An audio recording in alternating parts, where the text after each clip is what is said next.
안녕하세요. 오늘 저희가 함께 깊이 파고들 자료는 VIP 자산 보고서 1억에서 10억으로 향하는 자본 증식의 알고리즘이라는 아주 흥미로운 문서입니다. 네, 제목부터가 아주 시선을 끌죠. 맞아요. 혹시 매달 월급 받아서 열심히 저축하는데 이 통장 잔고는 제자리 걸음인 것 같아서 답답했던 적 없으신가요? 아, 많으실 거예요. 이 보고서가 딱 그 얘기를 하거든요. 부의 축적이 운이 아니라 뭐랄까 정교하게 설계된 엔지니어링이라고 단언합니다.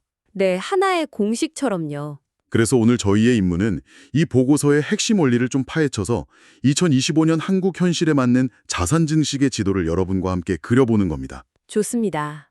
시작하기에 앞서서 오늘 다루는 내용은 특정 금융상품을 추천하거나 투자를 권유하는 게 아니라는 점, 네, 그리고 모든 투자 결정의 책임은 여러분 자신에게 있다는 점을 먼저 명확히 말씀드립니다. 자, 그럼 한번 제대로 파헤쳐 볼까요? 네, 이 보고서가 정말 흥미로운 건 자본이 불어나는 과정을 마치 하나의 물리학 법칙처럼 설명한다는 점이에요. 물리학 법칙이요? 네, 특히 자선 형성의 첫 단계, 그러니까 첫 1억 원을 모으는 구간 있잖아요. 네네. 거기를 중력의 우물에 비유하는데 이 부분이 정말 현실적입니다. 왜 첫 1억 원 모으는 게 가장 고통스러운지 그 이유를 데이터로 딱 보여주면서 시작하죠. 중력의 우물이라니. 와, 비유만 들어도 벌써 힘든 게 느껴지네요. 그렇죠. 빠져나오기 힘든 보고서 데이터를 보고 사실 저 좀 충격을 받았어요. 어떤 부분이었나요? 연간 1,500만 원을 저축하고 요즘 많이들 기대하시는 연 7% 수익률을 가정해도 첫 1억 원 모으는데 무려 7.84년, 거의 8년이 걸린다면서요? 네, 맞습니다. 8년입니다. 와, 8년이라니. 많은 분들이 투자를 시작하면 내 돈이 바로 나를 위해 일해줄 거다 이렇게 기대하는데 현실은 다르죠. 네, 이 데이터는 거의 10년 가까이 내 돈이 아니라 오직 나 자신, 그러니까 내 노동소득만이 자산을 늘리는 주체라고 말해주네요. 바로 그거예요. 사람들이 가장 힘들어하는 지점이 바로 거기죠. 워렌 버핏의 파트너였던 찰리 먼거가 첫 10만 달러, 약 1억 원을 모으는 건 개 같은 일이다라고 말한 이유가 바로 여기에 있습니다. 그 유명한 말이요. 네, 시드머니가 작을 때는 복리 효과가 거의 작동하지 않거든요. 그냥 내가 넣는 돈만큼만 늘어나는 것처럼 보이니까요. 맞아요. 그러니까 심리적으로 지치고 박탈감에 느끼는 구간이죠. 그래서 보고서는 이 시기에는 시행률 1, 2%에 집착하기보다 저축액 자체를 늘리는 게 100배는 더 효과적이라고 강조합니다. 정말 중요한 지적이네요. 많은 분들이 이 구간에서 매일 주식 창만 들여다보면서 왜 내 주식은 안 오를까 고민하는데 그렇죠. 사실 그 시간에 부업을 하거나 몸값을 올려서 저축액 자체를, 그러니까 원금을 더 투입하는 게 훨씬 빠르다는 거군요. 정확합니다. 좋습니다. 그럼 이 고통스러운 8년이라는 중력의 우물을 견뎌내면 그 터널 끝에는 어떤 빛이 있는 건가요? 1억 원이라는 임계 질량을 돌파하면 구체적으로 뭐가 달라지는지 보고서가 보여주나요? 네, 바로 여기서부터 가속도의 법칙이 시작됩니다. 가속도의 법칙이요? 데이터가 그 변화를 아주 극적으로 보여주는데요. 0원에서 1억 원까지는 방금 말씀드린 대로 7.84년이 걸렸죠. 네, 8년 가까이. 그런데 그 다음 1억 원, 즉 1억에서 2억 원까지 가는 데는 5.1년이 걸립니다. 갑자기 2.74년이나 단축되네요. 네, 그리고 이 가속도는 뒤로 갈수록 정말 무섭게 붙습니다. 마지막 구간인 9억 원에서 10억 원까지 도달하는 데는 놀랍게도 불과 1.35년. 1.35년이요? 네, 약 1년 4개월밖에 걸리지 않습니다. 와, 8년 걸리던 일이 1년 4개월 만에 끝난다고요? 이게 바로 복리의 마법이죠. 이야, 돈이 나를 위해 일하기 시작한다는 게 바로 이런 의미였네요. 맞습니다. 보고서에 나오는 30년 경력의 자산관리사 말이 딱 와닿습니다. 10억 자산가는 첫 1억 원의 고통을 견뎌내고 나머지 9번의 가속도를 즐긴 사람이다. 결국 첫 번째 허들을 넘느냐 마느냐가 모든 걸 결정하는 셈이네요. 네. 대부분의 사람들이 그 첫 7.84년의 지루함을 견디지 못하고 포기하거나 더 빠른 길을 찾겠다면서 위험한 투기로 빠져드는 거죠. 이 데이터는 버티는 것이 이기는 것이라는 진리를 수학적으로 증명해주는 셈입니다. 자본이 스스로 자본을 낳는 시스템이 본격적으로 작동하기 전까지는 그냥 나의 노동소득으로 묵묵히 연료를 채워 넣는 인내가 필요한 겁니다. 알겠습니다. 그런데 듣다 보니 이런 의문이 드네요. 네, 어떤 거죠? 하지만 8년은 너무 깁니다. 대출, 즉 레버리지를 활용해서 그 시간을 단축하면 안 되나요? 레버리지? 네, 특히 저희 같은 젊은 세대는 시간이 가장 큰 거북인데 이 시간을 그냥 흘려보내는 게 맞나 싶거든요. 예일대에서 주장한 생애주기 투자 이론처럼 젊을 때 2.1 레버리지를 써서 주식 노출을 극대화하는 게 유리하다. 이런 말도 있잖아요. 아주 좋은 질문입니다. 이론적으로는 그렇지만 보고서는 2025년 한국의 현실은 다르다고 날카롭게 지적합니다. 현실은 다르다. 네, 레버리지 투자의 성패는 결국 기대 수익률에서 조달금리, 즉 이자를 뺀 값에 달려 있거든요. 그렇죠. 그런데 지금은 이 조달금리가 너무 높은 고금리 환경이라는 게 문제입니다. 현재 직장인 신용대출금리가 평균 4~5%, 증권사 신용융자는 8~8%에 달하니까요. 그렇군요. 그럼 제가 만약 5% 이자로 대출을 받아서 S&P 500 ETF에 투자를 했는데 운이 없어서 시장이 1년 동안 횡보하고 수익률이 0%가 나오면 네, 저는 아무것도 안 했는데 연 5%의 확정 손실을 입게 되는 거네요. 정확합니다. 그걸 보고서는 음해복리라고 표현합니다. 음해복리. 복리가 거꾸로 작용해서 내 자산을 갉아먹는 거죠. 그런데 더 무서운 건 따로 있습니다. 더 무서운 거요? 주가가 하락했을 때 증권사가 내 의사와 상관없이 강제로 주식을 팔아버리는 마진콜의 위험이죠. 아, 마진콜. 이건 장기 투자의 가장 큰 무기인 시간을 아예 빼앗아버리는 치명적인 문제입니다. 시장에서 퇴출당하지 않는 것이 투자의 제1원칙인데 무리한 레버리지는 그 원칙 자체를 위협합니다. 마진콜은 정말 생각만 해도 끔찍하네요. 그런데 보고서에서 스마트 레버리지 전략으로 주택담보대출이나 전세제도를 활용하라고 제안하더군요. 네, 그 부분이 흥미롭죠. 솔직히 이 부분은 좀 의아했습니다. 주식 투자를 하려고 집을 담보로 대출을 받는다는 게 보통 사람들이 생각하기엔 굉장히 위험하게 들리거든요. 그렇죠. 집을 날릴 수도 있다는 공포가 있으니까요. 네. 이 심리적 장벽에 대해 보고서는 뭐라고 하나요? 그 심리적 공포를 정확히 짚어주셨네요. 하지만 보고서는 그 공포의 실체를 들여다보라고 말합니다. 주택담보대출이 신용용자보다 스마트한 이유는 바로 방금 이야기한 마진콜이 없기 때문입니다. 아, 마진콜이 없어서. 네, 집값이 일시적으로 떨어지더라도 내가 이자만 제때 갚을 수 있다면 은행은 내 집을 강제로 팔지 않습니다. 버틸 수 있군요. 즉, 시장이 회복될 때까지 버틸 수 있는 시간을 확보해주는 가장 안전한 레버리지인 셈이죠. 물론 이자를 감당할 수 있는 안정적인 현금 흐름이 있다는 전제 하에서요. 아, 마진콜이 있느냐 없느냐가 핵심적인 차이군요. 결국 레버리지의 관건은 버틸 수 있는 힘이네요. 맞습니다. 보고서가 제시한 나머지 원칙들도 같은 맥락인 것 같습니다. 증권사 신용융자 대신 상대적으로 금리가 낮은 직장인 신용대출을 그것도 포트폴리오의 30% 미만으로만 활용하라는 것. 네, 그리고 이자 비용을 감당할 확실한 현금 흐름, 즉 월급을 반드시 확보하라는 것. 결국 브레이크와 핸들 없이 가속 페달만 밟으면 절벽으로 돌진한다는 뜻이네요. 맞습니다. 레버리지는 가속 페달이 맞지만 리스크 관리 능력과 안정적인 현금 흐름이라는 브레이크와 핸들이 없다면 그냥 자산을 파괴하는 지름길이 될 수 있습니다. 자, 그럼 스마트한 레버리지로 자산 증식의 가속도가 붙기 시작했다고 해보죠.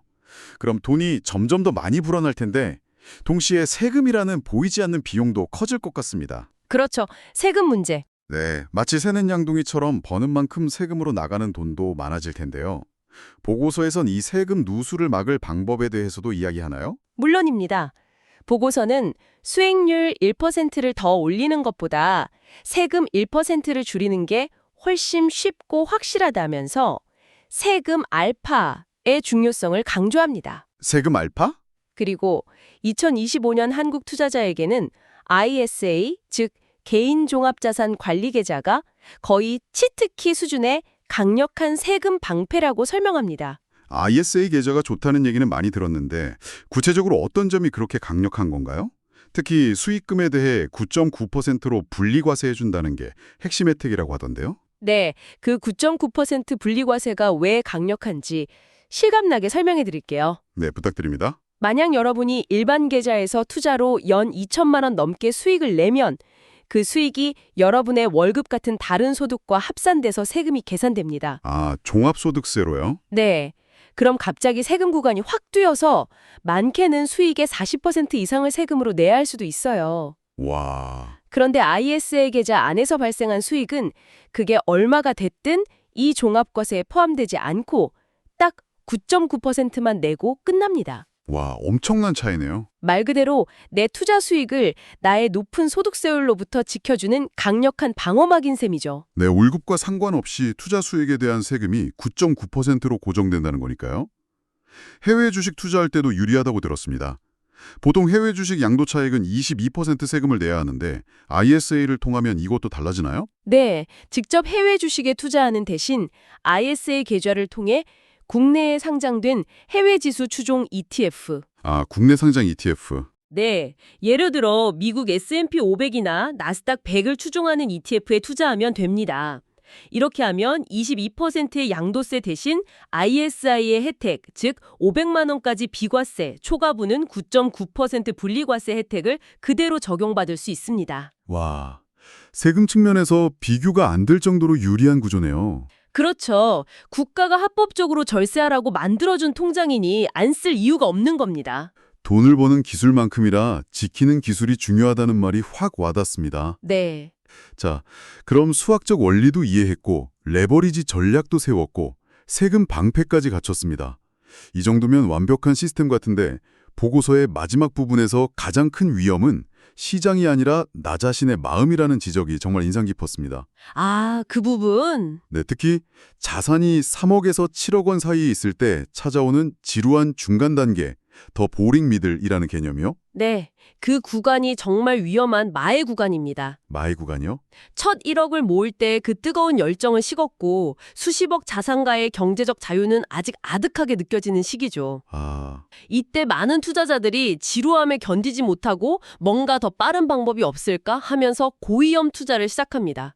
잘 굴러가던 인덱스 펀드를 팔고 갑자기 테마주나 코인에 손을 대면서 그동안 힘들게 쌓아온 자산을 한순간에 네, 무너뜨리는 경우가 정말 많다고 합니다. 그 심정 정말 이해가 갑니다. 그런데 보고서의 해법이 투자는 엔터테인먼트가 아니다라는 사실을 받아들이라는 거잖아요. 네. 솔직히 그 조언 실천하기가 너무 어렵지 않나요? 요즘처럼 24시간 금융 뉴스가 쏟아지고 소셜미디어에서는 누가 어떤 코인으로 대박 났다는 소식이 계속 들려오는데 이걸 그냥 무시하고 신경을 끄라는 게 현실적으로 가능한 조언일까요? 물론입니다. 그 유혹을 이겨내는 게 결코 쉽지 않다는 점을 보고서도 인정합니다. 그렇죠. 그래서 의지력에 기대기보다는 시스템을 만들라고 조언하는 겁니다. 시스템이요? 예를 들어 월급날 특정 금액이 자동으로 인덱스 펀드 계좌로 이체되도록 설정하는 거죠. 아, 자동이체. 네, 이렇게 자산 관리를 최대한 자동화해놓고 내 관심과 에너지를 의도적으로 다른 곳으로 돌리는 겁니다. 취미나 자기계발, 가족과의 시간처럼 삶의 다른 영역에서 즐거움을 찾는 거죠. 지루함을 긍정적인 신호로 받아들여라. 맞습니다. 내 투자 시스템이 안정적으로 잘 작동하고 있다는 긍정적인 신호로 받아들이라는 거죠. 마음 관리에 더해서 라이프 스타일 크리프, 즉 소득이 늘면서 소비 수준도 무심코 따라 올라가는 현상도 날카롭게 경고하더군요. 아, 그거 정말 중요하죠. 저도 좀 찔리는 부분인데요. 첫 연봉 인상을 경험했을 때 이 정도는 나에게 선물해도 괜찮겠지? 하면서 바로 더 비싼 동네의 월세방을 알아봤던 기억이 나거든요. 하하, 다들 그런 경험이 있죠. 이렇게 소득이 늘 때마다 소비를 늘리면 사실상 은퇴는 오히려 멀어진다는 거죠. 맞습니다. 그게 아주 무서운 함정이죠. 보고서에 따르면 월 소비가 100만 원 늘어나는 것은 은퇴를 위해 추가로 모아야 할 돈이 약 3억 원 늘어나는 것과 같다고 계산합니다. 3억 원이요? 네. 그래서 이 보고서가 제시하는 원칙은 아주 명확하고 실용적입니다. 소득 인상분의 50%는 무조건 미래의 나에게 투자하고 나머지 50%로만 현재의 행복을 즐겨라. 아, 50대 50 법칙. 현재와 미래 사이의 균형을 잡는 아주 현명한 방법이네요. 네. 자, 오늘 VAP 자산 보고서를 통해 자본 증식의 알고리즘을 깊이 있게 파헤쳐봤습니다. 이야기를 정리해보면 첫 1억 원까지의 중력의 우물 구간은 수익률보다 노동과 절약으로 버텨내는 인내가 필요하고 네. 그 이후부터는 복리의 가속도를 믿고 즐겨야 한다는 것. 그리고 레버리지는 2025년 한국의 고금리 현실을 고려해서 마진콜 위험이 없는 똑똑한 방법으로 활용하고 ISA라는 강력한 세금 방패로 내 자산을 지켜내야 한다는 점을 배웠습니다. 마지막으로 늘어난 소득이 소비로 새나가지 않도록 경계하는 마음 관리도 중요하고요. 네, 이 보고서는 마지막에 실천 과제로 자신의 순자산을 계산해 보라고 제안하는데요. 여기서 한 걸음 더 나아가 이런 질문을 스스로에게 던져보는 건 어떨까요? 네, 어떤 질문이죠? 지난번 연봉이 올랐을 때 혹은 예상치 못한 보너스를 받았을 때 그 돈의 몇 퍼센트가 현재의 나를 위해 쓰였고 몇 퍼센트가 미래의 나를 위해 저축되었는가? 아마 그 비율이 여러분의 투자 수익률보다 여러분의 경제적 미래에 대해 훨씬 더 많은 것을 말해줄지도 모릅니다. 현재의 만족과 미래의 자유 사이에서 나는 어떤 선택을 하고 있는지 돌아보게 만드는 아주 중요한 질문이네요. 오늘 이 깊이 있는 분석이 여러분의 자산 관리 여정에 훌륭한 나침반이 되기를 바랍니다. 네, 도움이 되셨으면 좋겠습니다. 다시 한번 말씀드리지만 오늘 나눈 이야기는 정보 제공을 위한 것이며 투자 조언이 아니라는 점 꼭 기억해 주시기 바랍니다.